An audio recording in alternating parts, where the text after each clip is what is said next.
Se congregan fuera del templo, en el atrio de la parroquia Santa Lucía en Ciudad de Arión, Nicaragua. Y lo tienen que hacer afuera debido a, dicen en su página de Facebook, la presencia de la policía y la seguridad de sus sacerdotes.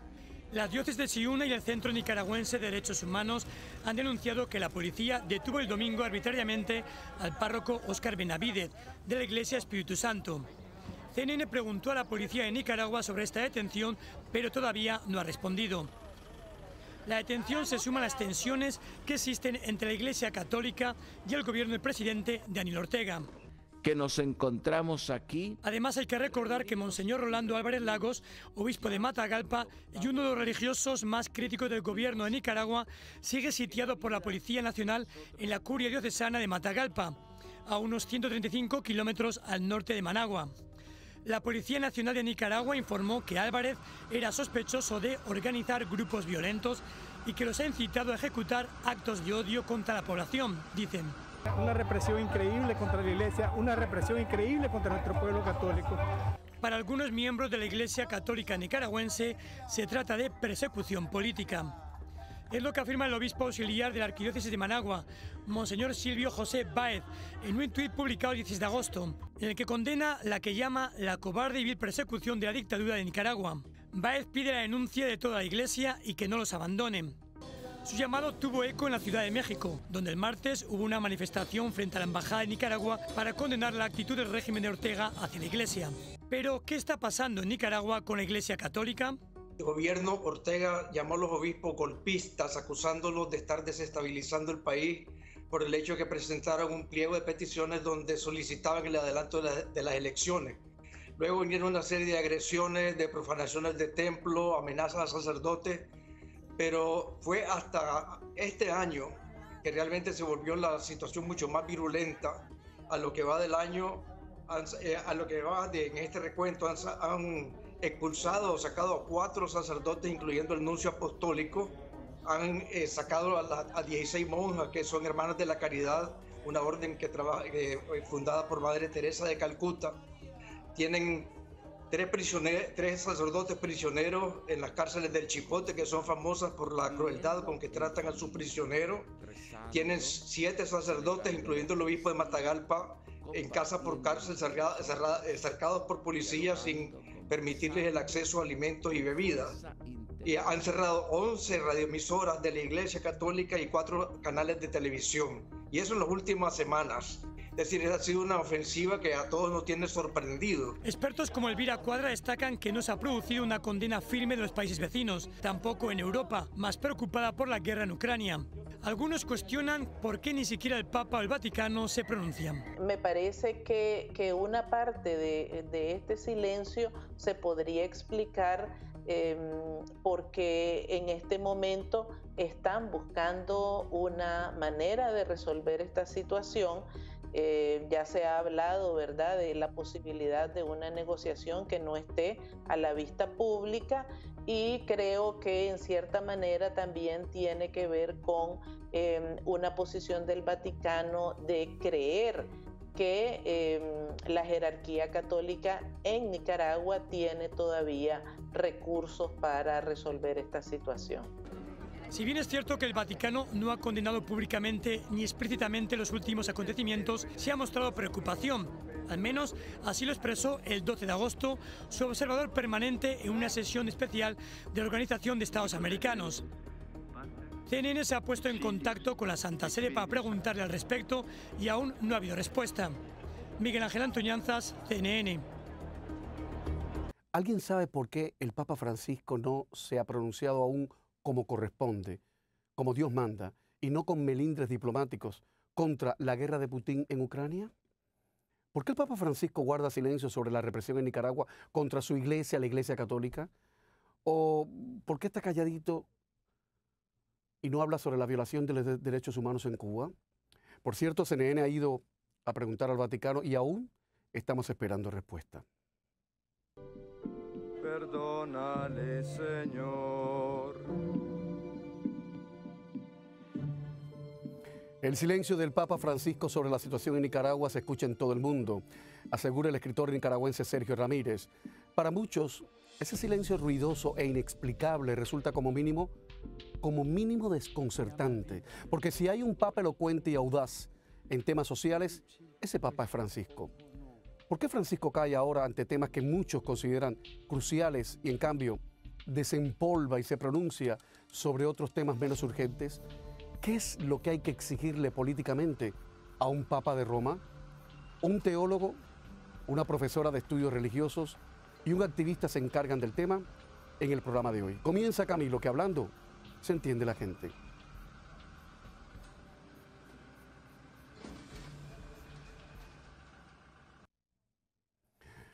Agustín Antonetti es el primer invitado al programa y es director de Latin American Watch. Bienvenido al programa, Agustín, ¿cómo estás? ¿Qué tal? ¿Cómo estás? Buenas noches, gracias por invitarme. ¿Tú calificas de escandaloso el silencio del Papa ante lo que sucede en Nicaragua? ¿Es solo ante lo que sucede en Nicaragua o en otros lugares también? No, sin duda no es solamente por Nicaragua, y eso es lo atroz. Si recordamos, por lo menos en América Latina, lo que fueron las protestas en Cuba del año pasado, el 11 de julio, nosotros esperábamos que por lo menos el Papa Francisco se pronuncie ante ellas, ante las atrocidades que estaban ocurriendo. Había más de 1000 personas desaparecidas en ese momento y no se recibió ni una sola respuesta del Papa Francisco que sea realmente contundente. De hecho, recordamos, por ejemplo, lo que fueron aquellas visitas de activistas cubanos al Vaticano y cómo fueron tratados. Y después, algunos pocos días atrás, semanas, acordarse de esa declaración del Papa Francisco diciendo que tiene una relación humana con nada más y nada menos que Raúl Castro, ¿no? Y siguiendo la línea, si tiene una relación humana con Raúl Castro, ¿qué podemos esperar con Daniel Ortega, o con Díaz-Canel o con Maduro, que justamente son sus discípulos? Antonetti, ¿por qué crees tú que el Papa calla si el que calla otorga? Bueno, yo creo que hay una línea de relación entre el Papa Francisco y estas personas. Hay que ver también quiénes son las personas que lo asesoran, ¿no? En América Latina, por ejemplo. Para dar lo de Argentina, una de las personas más cercanas en Argentina al Papa Francisco es Juan Grabois. Es una persona que es muy cercana a las dictaduras de nuestro continente. La verdad que duele mucho, no solamente por ser un papa, y si vamos a lo de Nicaragua, porque los ataques son a la Iglesia Católica, sino que duele mucho porque es el primer papa latinoamericano, un papa que debería realmente ocuparse justamente de lo que son las violaciones a los derechos humanos en su propio continente y no los hace con las 3 dictaduras que tenemos en la región. Más de 25 ex jefes de Estado y de Gobierno de América Latina y España han suscrito este miércoles una carta en la que llaman al Papa Francisco, con todas sus letras, llaman al Papa Francisco a que se manifieste sobre la situación en Nicaragua.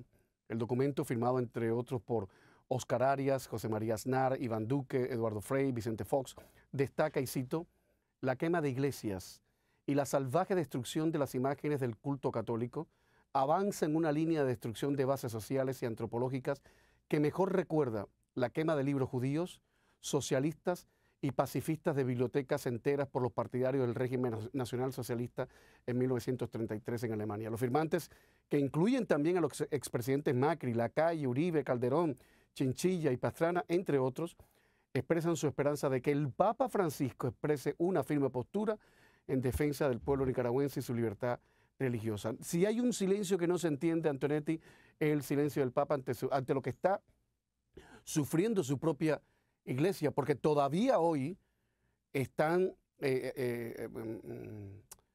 ¿cómo se llama?, acuartelados en una iglesia varios curas y varios laicos y amenazados con la represión policial si salen. O sea, es increíble. ¿Cuál es tu opinión al respecto? Bueno, justamente es lo que mencionás, ¿no? Tenemos que recordar que hoy en Nicaragua hay 3 sacerdotes que están secuestrados. Y han sido enviados al Chipote, que para las personas que no están en el tema, el Chipote Exacto. No es una cárcel normal. Estamos hablando de un centro de torturas psicológico y físico que está aprobado, y hemos visto decenas de activistas que han sufrido las gravísimas violaciones de derechos humanos dentro del Chipote. Hoy están ahí. Y después tenemos que recordar lo que pasa con el obispo de Matahualpa, Monseñor Álvarez, que está asediado con decenas de policías rodeándolo como si fuera un terrorista. Es realmente una locura lo que está pasando en Nicaragua, que además es una de las mayores, por no decir la mayor, violaciones o persecución a la Iglesia Católica que hemos tenido en nuestro continente, por lo menos en las últimas décadas. Por eso retumba aún más siendo el primer papa latinoamericano. No ha habido ninguna mención. Y no es que empieza desde ahora esto de lo que ha ocurrido en estas semanas, sino desde el año 2018, porque hay que recordar que la persecución a la Iglesia Católica por parte de Daniel Ortega comienza más que nada en el 2018, cuando fueron esas protestas que hubo más de 300 muertos, y en su mayoría eran jóvenes que tienen mi edad. Tengo amigos y compañeros que hoy están presos en Nicaragua. Y nunca hubo una mención, porque la Iglesia, los que están ahí que hoy son perseguidos, por suerte protegieron a muchos de esos jóvenes que se manifestaban y que pedían libertad y democracia, nada menos que respetar sus derechos humanos básicos. Antonete, voy a poner punto final a esta conversación nuestra con una cita de la escritora Gioconda Belli, que por cierto ha sido muy contundente en su crítica a Francisco. En un tuit llegó a decir: ¿cómo es posible que no vea una persona del más alto poder que a diario usa el nombre de Dios en vano y predica amor mientras siembra odio, en referencia a la singularísima vicepresidenta de Nicaragua, la mujer de Daniel Ortega, la señora Rosario Murillo? Antonete, te agradezco que haya estado en el programa. Profesor Daniel Álvarez, hay algo que a mí me inquieta como ciudadano y es esa figura, ese deseo deliberado de la maquinaria propagandística del Vaticano y de las personas que se enfrentan o que se acogen a la Iglesia Católica con capacidad totalmente acrítica, acéfala, de convertir al Papa Francisco en una criatura etérea, inefable, inalcanzable, marmolia, cuando el Papa Francisco quiere y es todo lo contrario. Mi pregunta es, ¿qué es lo que hay que exigirle políticamente a un Papa de Roma como el Papa Francisco? Un Papa que dice estar en la concreta, a pie de calle. ¿Qué hay que exigirle políticamente? Que sea otra vez Juan Pablo II en ese momento crítico donde ayudó a derrumbar al imperio soviético y apoyó a Solidaridad en Polonia. La gente cree que el imperio soviético cae por Reagan y la carrera armamentista. El Papa Juan Pablo II jugó un papel importantísimo en la caída de ese imperio. Este Papa tiene que recobrar el espíritu, la energía y la verticalidad de Juan Pablo II e irle arriba a las dictaduras en Cuba que están oprimiendo al pueblo, a la de nicaragüense que está oprimiendo a su propia iglesia, a la venezolana, y decirle a Petro y a Lula, a Bolsonaro, Boric, que ha sido el mejor de todos, déjeme decirle, porque he criticado a lo que está pasando en Venezuela y en Cuba, decirle: si la izquierda va a tener credibilidad y mi respeto, tienen que ser consecuentes y distanciarse de estas dictaduras y de estos gobiernos opresores. El Papa tiene que dar un pie al frente y recobrar el espíritu de Juan Pablo II de los 80. Profesora Ana María, ¿qué hay que exigirle políticamente al Papa? Yo creo que, es decir, retomando un poco lo que decía antes y con lo que menciona ahora Daniel, es complejo, porque, y siento el dolor de los cubanos, porque también pasaba en los 80, en los 90, que no se decía nada frente a la dictadura de Pinochet. Y el Papa Juan Pablo II estuvo en Colombia inmediatamente en el 85, inmediatamente después de la toma del Palacio de Justicia, y rezó ahí frente al Palacio y no dijo nada frente a esa. Y para los que perdimos ahí, lo sufrimos mucho. Yo entiendo esa situación. La cosa es, yo pienso, y por eso trato de entender, no trato de justificar, que quisiera saber qué hilos están por detrás. Creo que, y yo quisiera, sí, evidentemente, el problema es que no solamente es el Papa, sino las mediaciones que están, o sea, hasta dónde, qué es lo que está detrás de la estructura, ¿no? De la estructura diplomática, ¿qué están tratando de hacer? Yo sé, consecuentemente, que sí, y además creo que se está simplificando. Yo creo que, por ejemplo, el caso del gobierno de Petro no es asimilable a lo de, tal vez más parecido a lo de Boris. Creo que América Latina, por eso digo que lo de América Latina, Petro jamás fue, es decir, no hizo parte de una guerrilla marxista. Creo que a veces el conocimiento de América Latina es muy limitado. Y han dicho cosas en Estados Unidos sobre lo que está pasando en Colombia que no es real. Hay un cambio profundo en América Latina que se está dando porque los que nunca estuvieron presentes en la vida política hoy lo están. Y ese es el cambio producido por todos los movimientos sociales, y no viene del marxismo, viene de una necesidad, de una transformación histórica profunda. Entonces, creo que que el Papa sí, hay que pedirle, pedirle dentro de sus condiciones que pueda llevar adelante, y él sí ha venido a América Latina a acercarse a esos que han estado marginalizados. Su primer viaje fue a esas regiones más marginalizadas, incluso de América Latina, como puede ser el Paraguay, Bolivia, cuando no fue a los grandes lugares. Y cuando fue a grandes países como México, fue a las zonas más marginales, a Chiapas, fue a la... Entonces, creo que sí, el problema y la crítica y la ideología, creo que es muy importante la crítica que él hace. Y hay una crítica muy profunda. Yo no creo que para nada haya un interés en defender para nada esos sistemas, ni mucho menos defender los autoritarismos, que sí hay una deriva autoritaria en muchos lugares y hay digamos, una crisis más que crisis de la democracia, una erosión de la democracia por el surgimiento de nuevas propuestas muy autoritarias. Y creo que en ese sentido él también ha sido claro. Creo que su encíclica Fratelli Tutti es muy clara en ese sentido, lo que está llamando. Ahora, es posible que en casos concretos, yo pienso que lo que están tratando de hacer es que funcione, por un lado, la diplomacia vaticana, y por otro lado, los mismos locales, las iglesias locales que lo están haciendo. Es decir, no tengo los elementos suficientes y creo que los casos son todos diferentes. Pero sí sé que da mucho dolor cuando uno lo sufre, con mucho dolor cuando uno no siente esa cercanía. No, totalmente, profesor. Imagínese, yo también lo comprendo. Imagínese lo que es ser un curita en Nicaragua con una pistola en la cabeza de un esbirro, de un anormal, de un energúmeno, un bárbaro que me está apuntando, y yo ser un curita que no jamás llegaré a Roma porque no tengo ni para sacar el pasaporte, y veo que mi jefe máximo pues mira a otro lado. Eso no tiene perdón de Dios, pero bueno, publicidad y estamos de vuelta. Dígame, Ana. Rapidito, dígame, por favor. Estoy mirando por otro lado. No, quiero decir, estoy simplificando, fuera de simplificación grosera, que duele mucho que a uno le estén encañonando y le estén haciendo la vida imposible, y que el líder al que uno se debe, en el caso de la iglesia, por eso yo me mantengo las distancias, porque quiero ser libre, no libérrimo, pero en el caso de la iglesia duele mucho que no haya una voz más contundente diciéndole a Daniel Ortega: usted es un asesino, usted y su mujer son los Ceausescu del Caribe. Duele mucho y los nicaragüenses no se merecen eso, como los cubanos tampoco.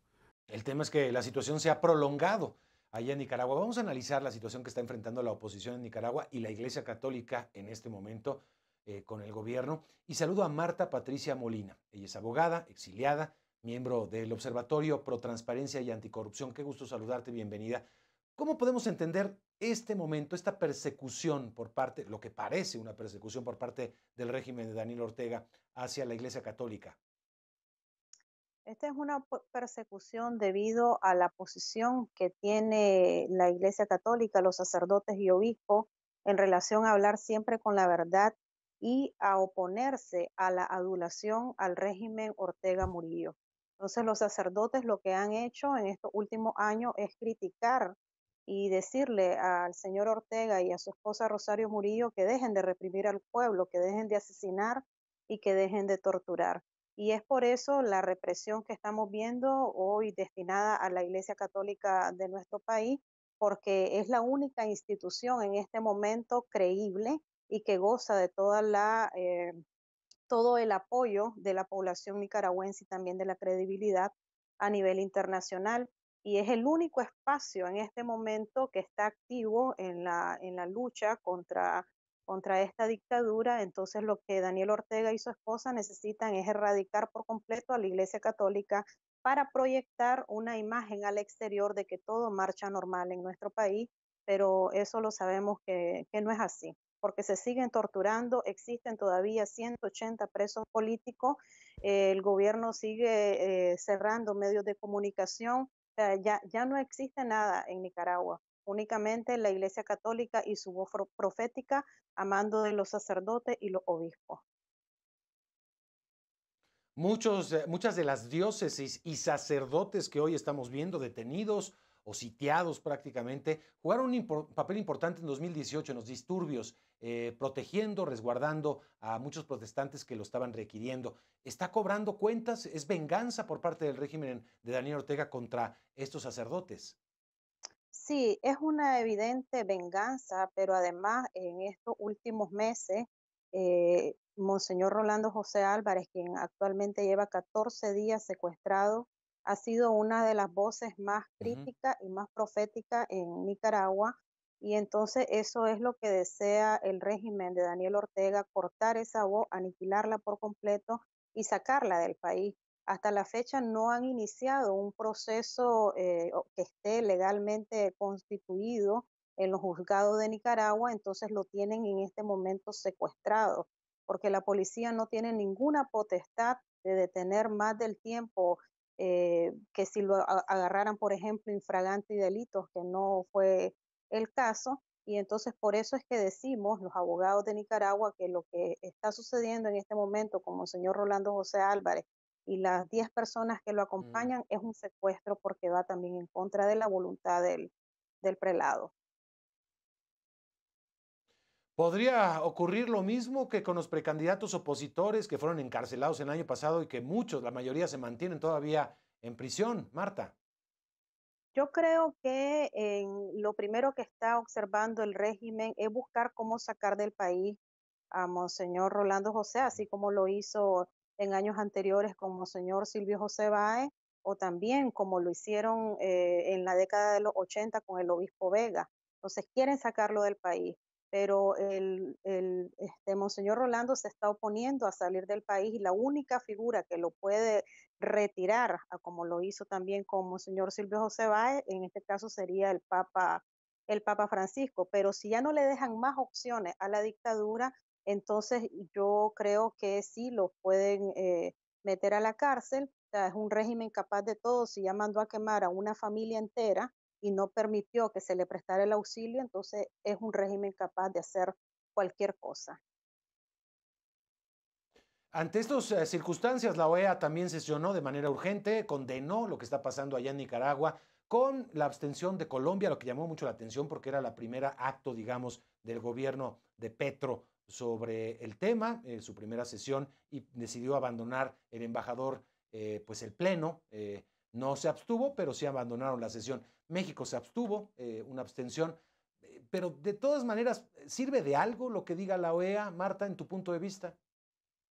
Yo considero que todas las iniciativas que vayan en pos de criticar al régimen, de sancionar al régimen, están correctas. Lo que pasa es que a veces la diplomacia internacional no deja actuar más rápidamente a como lo necesitamos en este momento. Y también que siempre están diciendo que son los nicaragüenses quienes debemos de resolver nuestros problemas. Pero no podemos porque ya no son delitos simplemente comunes, no estamos hablando de un robo. Estamos hablando de torturas y de delitos de lesa humanidad que incumben a la comunidad internacional. Entonces, es la comunidad internacional también que tiene que ayudarnos a salir de esto, porque está la policía, el ejército y los paramilitares apoyando a la dictadura y en total impunidad ellos pueden torturar, matar, desaparecerte y no hay nadie, no hay autoridad que lo juzgue porque es el mismo régimen que apoya esto para mantenerse en el poder.